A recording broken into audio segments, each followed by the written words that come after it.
سلام سلام ساعت سلام. پسرخاله هستم. ولی دوستان عزیز، از تیک شاپ یک دستگاه جدید خریدم. رازی اپارات.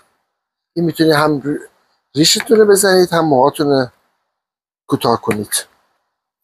خیلی دستگاه قشنگ و کوچیک و خیلی به این صورت همه چی داخلش نوشته شده. توی این کاتالوگ میتونید برس داره و این جایگاه هم خواستید ریشتون مثلا به اندازه مختلف میتونید کوتاه کنید یا موتون.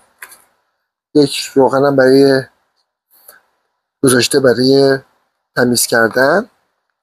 کاپ داره شارژ و به این صورت. بله به به به، به این صورت باز میشه. خیلی قشنگ و کوچیکه. من که خیلی پسندیدم و جالبم هست. قشنگ میتونید ریشاتون رو به این صورت بزنید. خیلی خیلی قشنگ و کوچیک. مرسی دوستان عزیز. امیدوارم که خوشتون اومده باشه. لینکش زیر این ویدیو براتون میذارم. امیدوارم که بپسندید.